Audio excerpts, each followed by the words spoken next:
Welcome to today's panel, where we're going to talk about ways that the private sector can build resilient and diverse communities. 2020 has tested the strength of states, citizens, and businesses in ways we could never anticipate.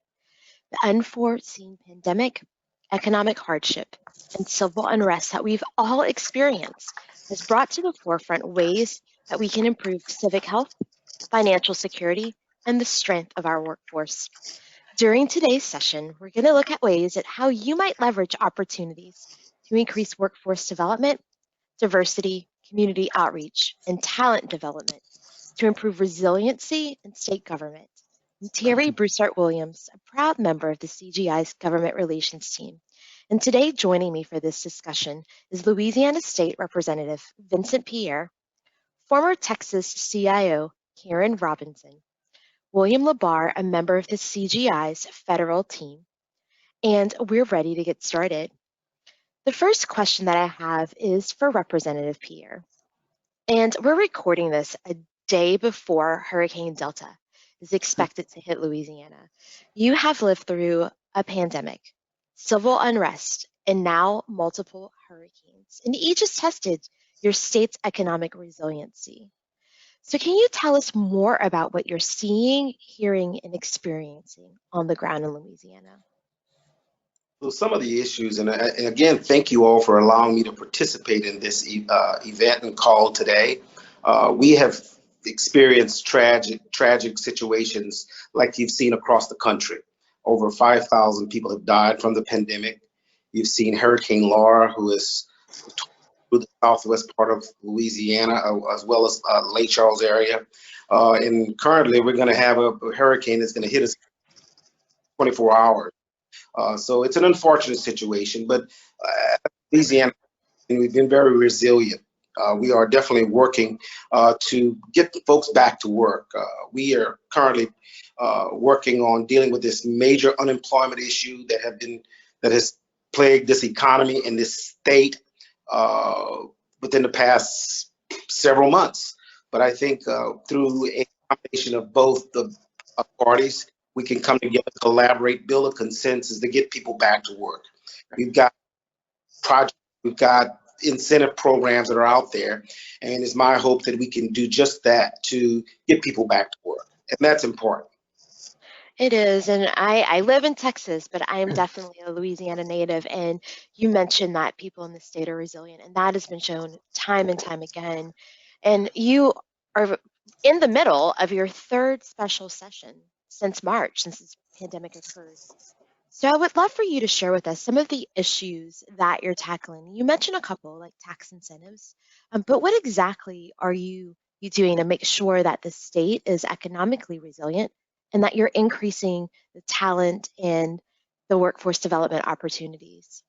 Well, you do know that we are trying to work real closely with the IT industry. It's one of the things that I think it's a hotbed right now for people across the nation. Just recently, we provided a bill that will increase the amount of digital interactive media and software credit, which will give an increase, a tax incentive for those that are hiring more minorities, women in the workplace. And hopefully this will include some recruiting and training and dealing with workforce skills, along with becoming a diverse economy. We know that the women and minorities are really, really hard to ensure that they can be employed. So we provided some legislation this past session to do just that, and that's to provide incentives to the IT industry to train new people. That's fantastic. Here at CGI, we say that now we have to respond to what we see in the environment and in our states and rebound and do that in a way where we might reimagine and reinvent what could be and what we know. And I think the way that you laid that out beautifully allows people to see the possibilities that exist now. And so I want to turn to Karen. I'm sure all of these things sound so familiar to you as the former CIO the state of Texas. You've lived through hurricanes. You've lived through the 2008 recession. And so I'd love to hear from you your perspective on how states and CIOs in particular can effectively manage the crisis that is in front of them. Good morning. Thank you, Tenaccio, and thank you to CGI for asking me to be part of this panel. It's an honor. And I'll Representative Pierre mentioned the oncoming Hurricane Delta, I think is the name of it. I've lived in Texas all of my life and have lived through many, many hurricanes, but under state government, we had to deal with similar issues. At any given time in Texas, we could have hurricanes, tornadoes, wildfires. And so one of the things that I did in my position as CIO is we opened our doors, and we worked very closely with Louisiana during Rita, Katrina, and all of and Irma, or I can't remember all the names of the hurricanes, but during some of the hurricanes where our doors and borders were open and we welcomed folks in to shelter. And one of the things that during crises and also during the tornadoes in Oklahoma, we set up some GoFundMe pages to help with the devastation there. But one of the things that I've learned in my years is to get in front of the situations as quickly as possible and address it with a positive attitude and assure the public that you're there and you're going to be manning the phones and be there to help them get their electricity back on and assure them that things are going to be all right. And I know that with Representative Pierre, they're in these legislative hearings right now and in the middle of a pandemic, and I just can't even imagine the pressures and the stress of what's going on there. But no matter what situation you're in, you have to open your doors, you have to tell the truth, and you have to be present. My staff was known for, did we had blow up mattresses in our offices to man the phones and to help calm the stress of what was going on during some of these crises. Well, I want to underscore some of the things that you mentioned. You definitely said, you have to be flexible. You have to be positive and help your neighbors. And those are all soft skills. Those are things that sometimes we might not think about or that feels that are requirements in the tech space. And so when you think about the time that we're in now and the leadership competencies that are needed and required, one that comes to the forefront is equity. And so I'd love for you to share what role or even what role you played in bringing an equity approach and that lens to the constituents that you served. So one of the things, I mean, we've did a lot of work towards opening our doors to interns and set up fellowship programs. And I would walk the halls in my position, and I noticed that there would be people that I didn't know. And so one of the things that I tried to do was be that last person that interviewed a candidate. And I was the deal maker or breaker. And so that I would get to know the oncoming staff or incoming staff and go through that onboarding process with them, not only in the governor's office, but in the Department of Information Resources where I worked, so that I got to know the folks coming in. And I started to create a diverse culture. And I wanted to make sure that everyone was in an inclusive environment. And we had lunches, we had opportunities for sharing, and I continue to this day to invite some of those folks, and mostly ladies, to lunches. And it was very important, and I was very right there with them during some of the inequity or inequality challenges that were going on. One of my former peers, we were talking about it last night, and she actually ran payroll slides, and she wanted to see the pay differences between the men and the women. It was very significant, and that's something that I wish I had done and paid more attention to. Yeah, that's fantastic. And I heard so much in the examples that you laid out, but something that really comes to the forefront for me is if we truly are responding and rebounding and reinventing, then there's so many new opportunities that exist and so much work, right? And so if we can turn to the people, that have been a part of that culture that you mentioned that was built, maybe some of the women or minorities or veterans, they can be on new projects. and you can allow them to be a part of that new work and the new way that you're responding, and giving them a shot that maybe some people didn't see or didn't exist before the crises that are in front of us. So I love that so much. One thing that you touched on a whole lot was building that culture. And Mhm. I mentioned that I'm from Texas, or I live in Texas, but I am from Lafayette, Louisiana. And in Lafayette, CGI has done such an incredible job of embedding diversity, equity, and inclusion into the culture of the work that is being done there. From a perspective of being on the ground as a corporate citizen to being a leader in the tech space. And so I want to turn now to Will Labar, who is extremely engaged within the Lafayette community as well as the statewide infrastructure of the technology space. And so, Will, can you just share a little bit with us about how you engage the public sector in initiatives that drive diversity and inclusion into the tech sector? Thanks, Terry. It's definitely an honor to be here today with the rest of the panelists and yourself. I think first to start, it might make sense for me to provide a little bit of context about my role, because I have a fairly unique role within CGI. We have a program that started in 2006 that's focused on creating public-private partnerships with small cities and communities across the U.S., where we commit to economic growth and job creation, and work hand in hand with local elected officials, state economic development agencies, nonprofits, and universities in order to create new jobs in a community that historically were not there. And what that is driving towards, I think, is one of the themes of this session, which is resilience. Because as you diversify a local economy, that sort of enables increased resilience based on different disruptors that may occur, whether they be pandemics like we would never have anticipated before, or natural disasters. As I said, we've been doing this since 2006. We have centers like these in Maine, Wisconsin, Texas, Virginia, Alabama, and of course Lafayette, Louisiana. And we really value our partnership with the state of Louisiana and Representative Pierre and his district.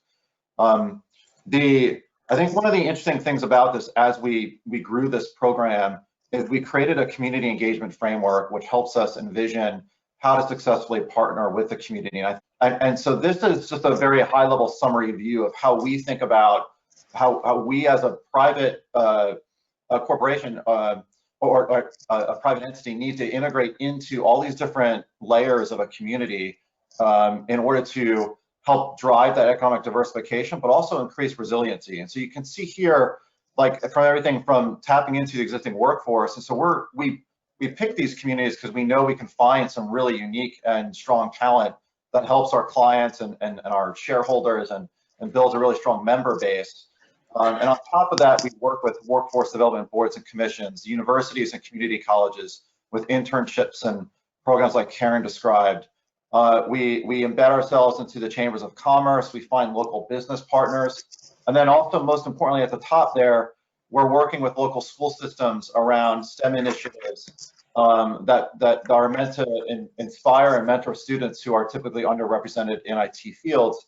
And on the right-hand side, you can see where our government relations team, Harry, yourself, and our partnership with folks like Representative PR are really important, because underneath all of this are the policies that are within those state and local geographies that are really important here.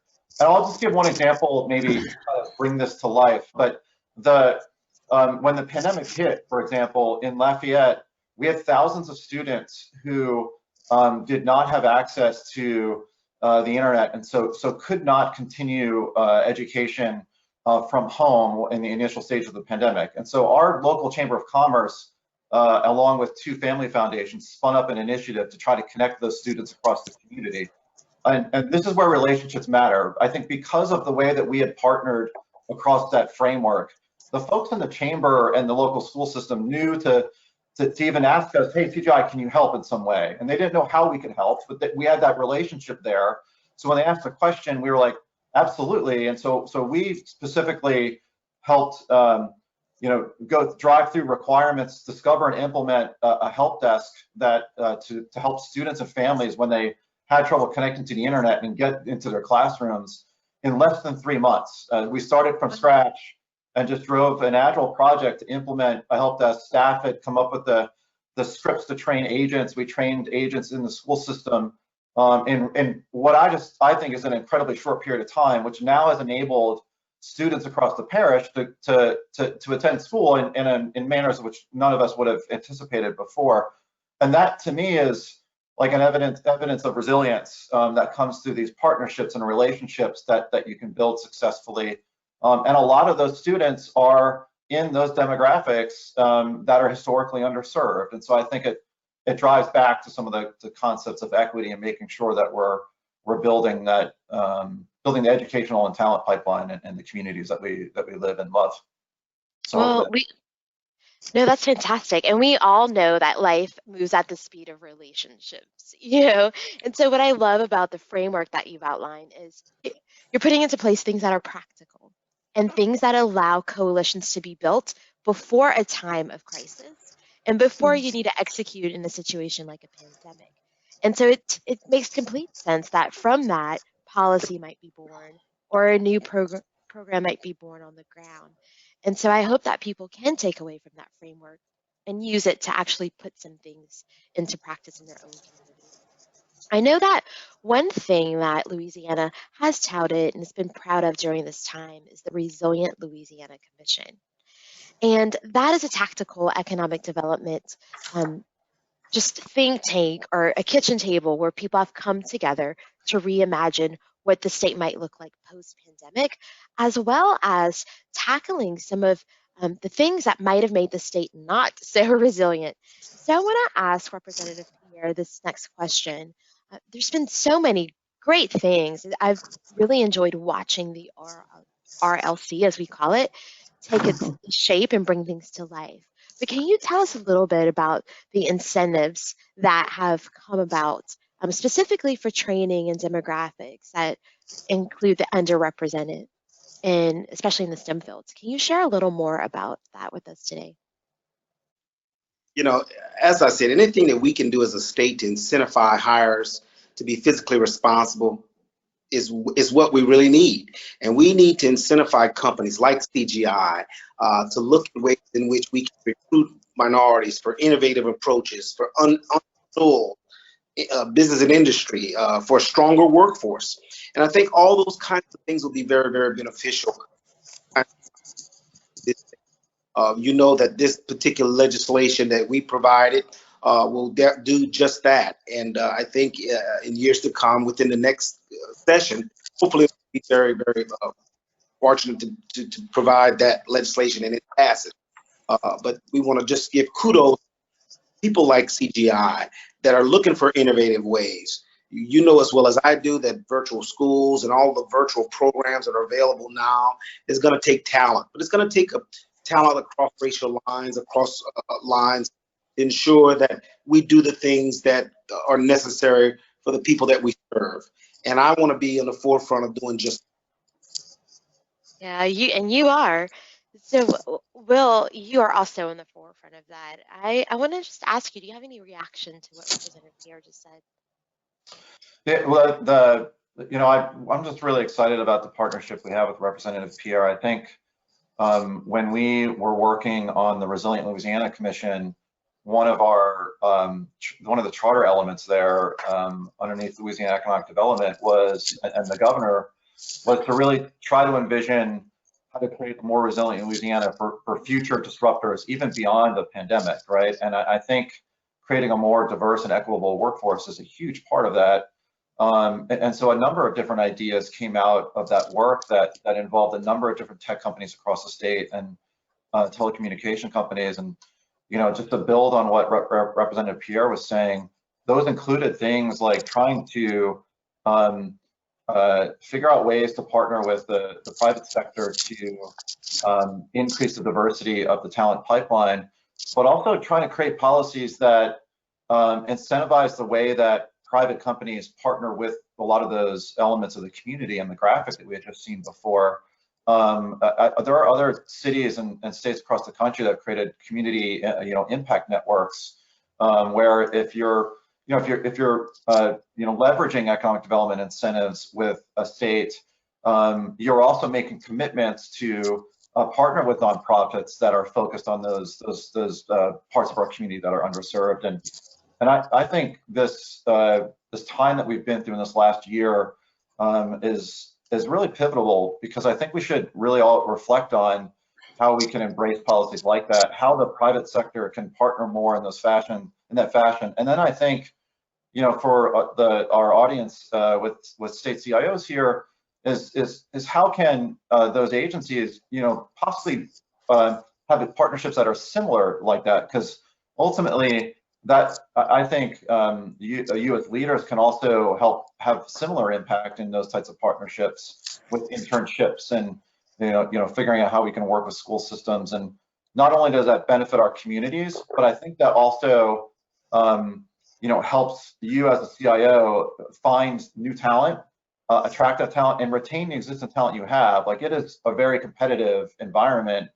And so knowing that the organization that you are part of, whether it's in the private sector or public sector, is making this a priority, and these community partnerships a priority, I think is what a lot of the workforce of the future and today really wants out of the organization that they are a part of, if that makes sense. No, absolutely, it makes sense. I say it all the time. People want to see, feel, and touch the things that can make a difference.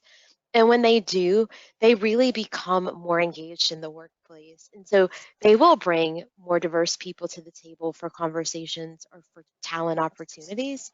And those things, along with, everything that we do to modernize technology, all of those things really make our communities more resilient and whole. And so I want to ask Karen a question. And this will be one of our last questions, if not the last. You have had a great career as a member of the governor's policy team. You have served as the CIO for the state of Texas, which is the second largest, government budget in our country. And now you are a consultant doing this work across the country and helping people like us really, again, responding and rebounding and reinventing the way that we do our work. So can you share a little bit, what have you learned from all of those experiences? But most importantly, what are the trends that you're seeing right now that really are going to make a difference when it comes to diversifying our workforce? Thanks, Terry. I think with myself, it just comes naturally. I grew up in a family of restaurant folks, and it was a very diverse culture. And we were just a big family. And I have Italian roots and Swedish roots, and so this diversity is just it just comes natural to me. And it's about kindness. It's about the trend of lifting other people up and sharing values that we know and we own. And but one of the things that I really take seriously and took seriously in my role as CIO was working closely with Senator Royce West in Texas, and he set up a program years and years ago. It's the HUB program, the historically underutilized businesses. So we honored, and we were somewhat mandated to work with women-owned businesses, minority businesses, and then when I was CIO, we included veterans as part of that program. And we set up training at our data center for recent returning veterans, and it was very inclusive, and it made me proud.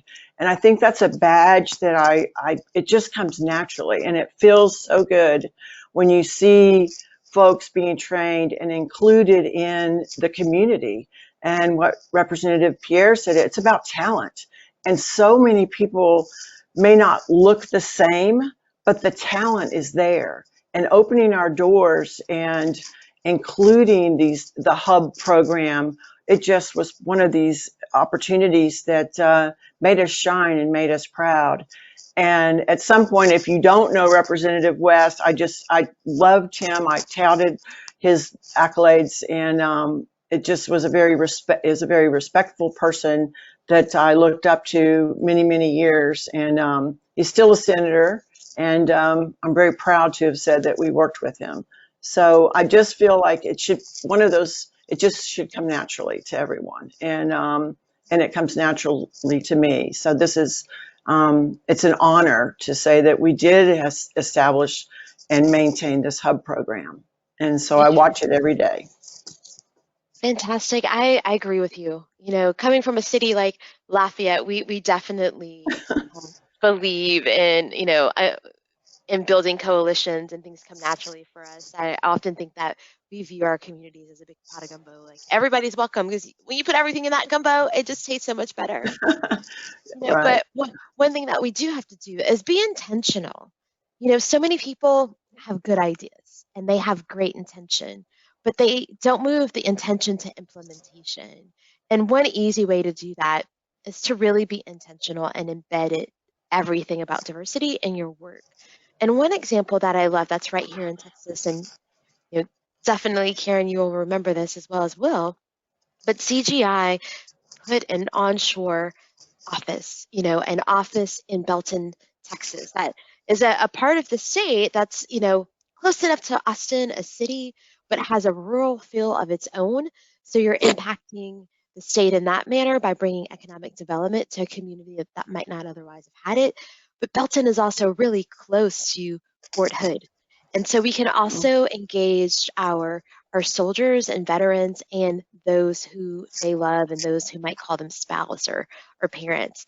And so, well, I'd just love for you to share a little bit about the thinking and the intention that went in putting a center in Belton and how CGI embeds those members. We refer to staff as members. And all of the work that we do, both, on the federal side of the house and the state side of the house. Sure. Yeah, I'm really excited to highlight our Belton Center. As you mentioned, its proximity to Fort Hood was actually one of the key elements of why we chose Belton as one of our delivery centers. And so a large majority of our workforce there has either served within the U.S. Armed Services or have family members that have. We've worked historically with programs like Hire Our Heroes in order to help service members transitioning into our workforce as well. And the work that we're doing in Belton is high-paying, complex IT services that are dealing with cloud storage type solutions and devices, software development for state governments, federal governments, and also our commercial clients in the healthcare space and utilities industry. And so this, again, is just a great example of working with state and local partners to diversify an economy in a smaller part of the state of Texas. And in my opinion, again, drives back to the concepts around a diverse workforce, a resilient community, and how those partnerships can really manifest if you do so in an intentional manner. Yeah. So true. And, being on the policy side of the house and as a member of the government relations team, I love highlighting Belton because it just shows so much that's the best of the state.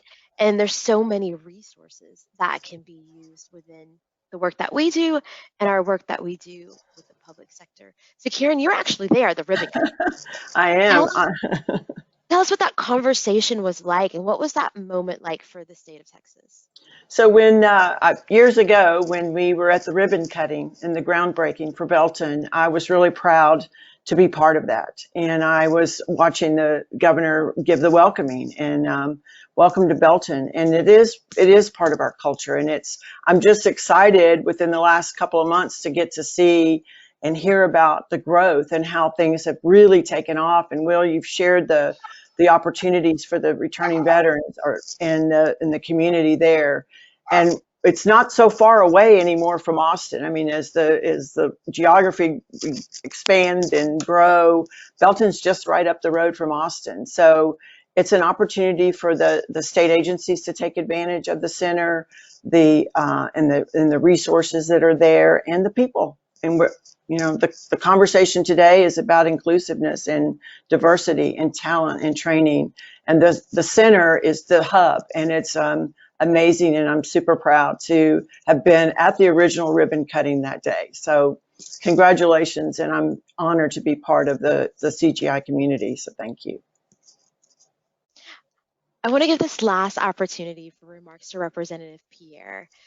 What are your words of wisdom as these CIOs go back and think about how they might rebound, and reinvent the things that they're seeing and the work that they're doing in their states? Well, again, I want to applaud CGI and hopefully companies across the nation, both private and public, look at ways in which we can employ people across all the lines, women, minorities, and folks that are looking for jobs within Indiana. The fact that CGI is definitely trying to reach out to those that are unemployed or underemployed is going to be very beneficial. Listen, we have an unemployment rate that's pretty high at this particular time. We do know that we've got to think of some creative ways to get people back to work. And I just want to again applaud the folks within the CGI community and company that are doing just that. And with the legislation that we just provided, we're confident that it's going to work because we're trying to reach out and get people employed. That's fantastic. Well, I want to thank everyone who took the time to listen in today. Hopefully, you got a little know-how, a couple of examples, and some inspiration at how you might do this work and truly leverage the opportunities in front of you to increase workforce diversity, community outreach, and talent development. Of course, we are always here to answer any of your questions. Send over white papers or videos of how we do this work in Louisiana and Texas and beyond. And so we hope that you will keep in touch and you enjoy your NASCIO conference.